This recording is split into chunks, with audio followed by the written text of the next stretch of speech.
Hey everyone, welcome back to Realpolitik. Today we're going to be talking about the latest developments in Ukraine for March the 3rd, 2023. We're going to be focusing on Bakhmut, but first let's talk about a few notable developments. So in the Bryansk region, the Ukrainians have launched drones at the Bryansk airport. Allegedly, these were intercepted by Russian air defenses. Now, also in the Bryansk region, earlier, what happened is that a group of Ukrainian or Russian, they call themselves Russian freedom fighters, anti-Putin and anti-Putin paramilitary group. They're a group of saboteurs. They infiltrated the Ukrainian-Russian border into Russia, into the Bryansk Oblast, and allegedly they opened fire onto civilians and they launched mortars at the village indiscriminately. This is a video of them. They're at a school. They're showing off that they made it into Russia. That's their flag. Anyways, so the Russian border guards engaged them and they made their way back to Ukraine. And the Russians launched a massive artillery strike onto Ukrainian positions. But anyways, that's all we know for now. Now, in the Moscow Oblast, there's a city known as Kolomna. And in the city of Kolomna, what has happened is that last night there was a huge explosion. And you can see the footage right here of the aftermath. And this is the sounds that were recorded of the explosion. It's all fuzzy.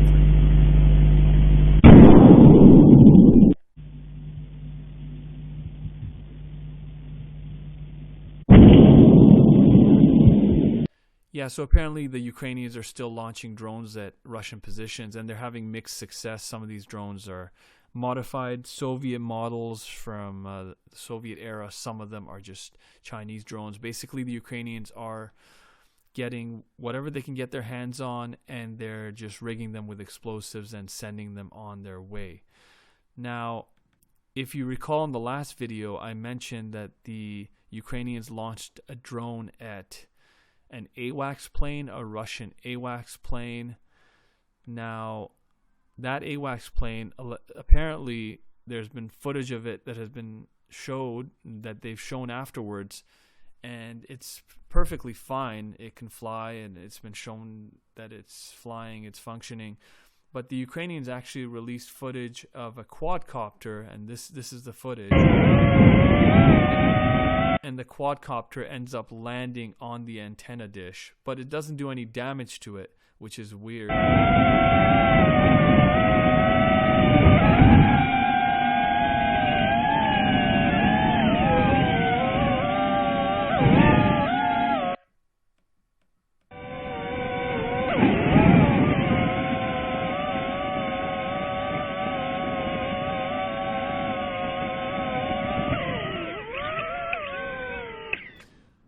Yeah, so it lands and it takes off, but anyways, the point is the Ukrainians are trying to show off and say, look how vulnerable the Russians are, look what we can do, but then they didn't damage it by doing that. I don't know what the point is. And then some Ukrainian sources are reporting that the drone was launched from the Ukrainian border, which is, I think that's impossible. I mean, it's a quadcopter drone. I mean, it was probably launched from somewhere inside Belarus. I don't know.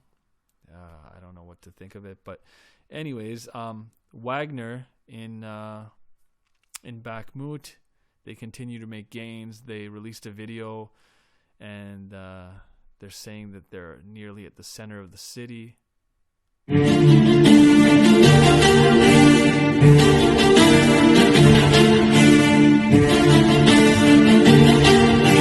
So they're waving their flag and they're, behaving like musicians, playing a guitar or something. I don't know. That's what, the whole thing about Wagner and their musicians or whatever. Okay.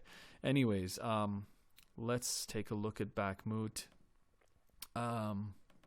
Yeah, the situation hasn't really changed much. I mean, on the eastern bank of the Bakhmutska River, I don't know why this is not showing it. Live UA Maps is pro-Ukrainian, but yeah, they're not showing the progress. I mean, basically, it looks something like this. Actually, let me get rid of this. No, it's you know what? I'm not even going to draw it. I'm just going to show you. This is the map by Rybar, and as you can see, the Bakhmutska River, and the Russians have basically taken the entire northern half of the eastern bank, and the Ukrainians are basically, they have no choice but to withdraw.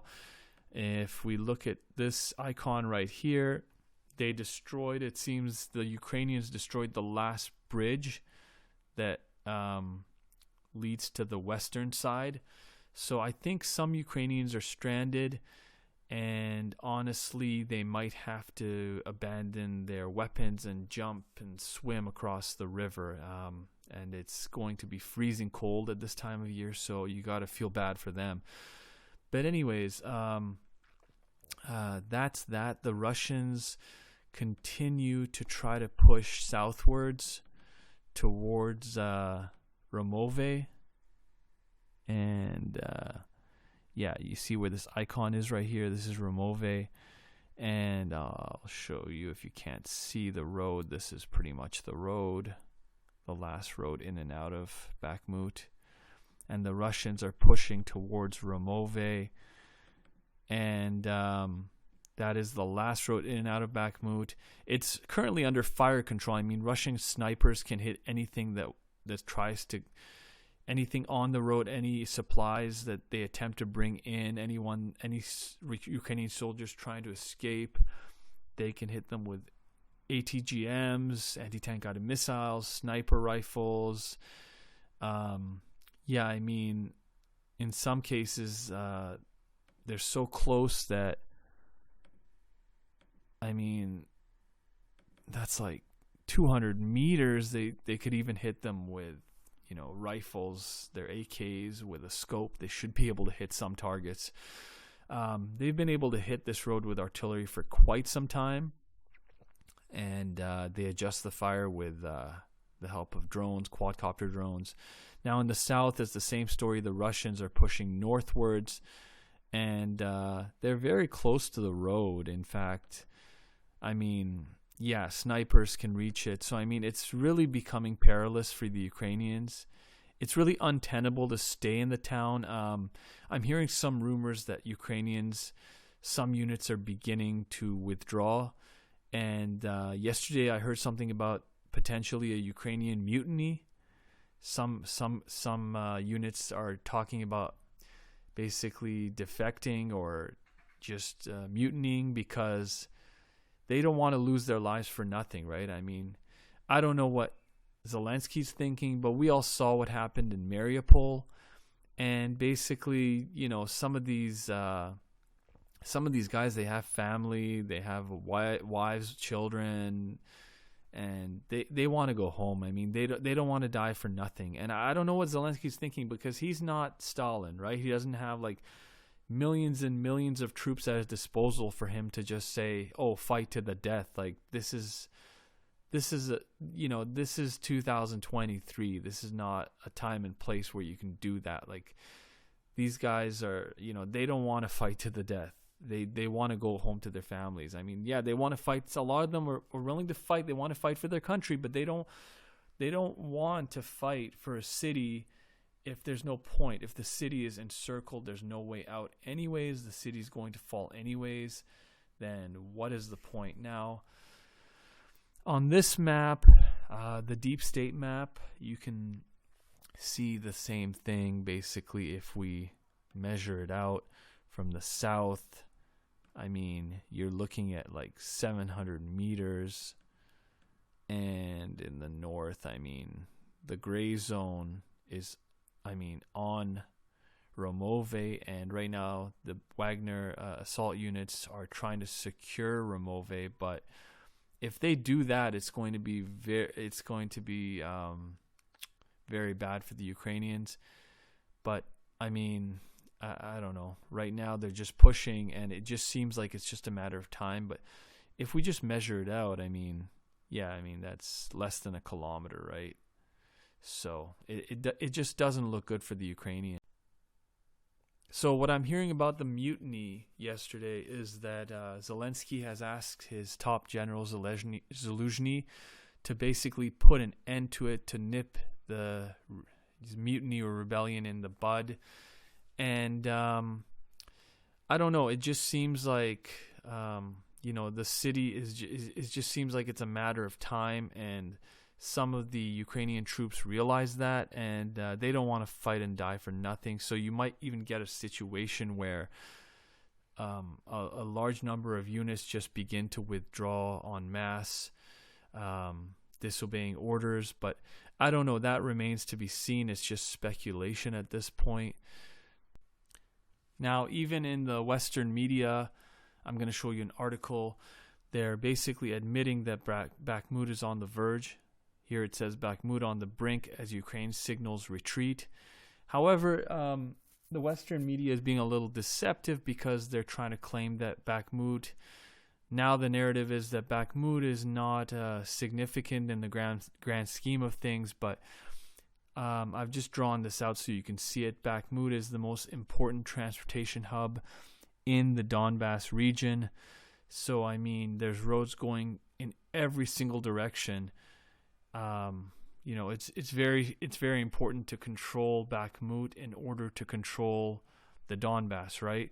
And aside from that, it's kind of common sense. If Bakhmut is not significant, why have the Ukrainians been fighting for tooth and nail? Why have they sent reinforcements to Bakhmut repeatedly, endlessly, even as they've sustained a large number of casualties? I mean, it's called the Bakhmut meat grinder, right?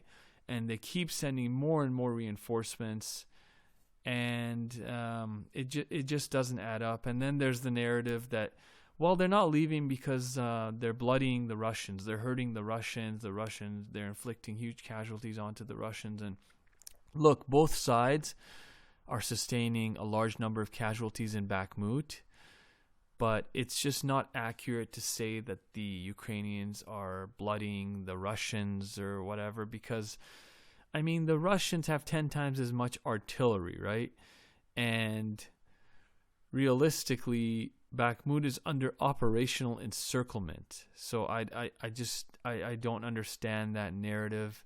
I've even seen evidence. I've released videos where I show evidence that Ukraine has sustained a large number of casualties, some units up to 70% or more casualty rate.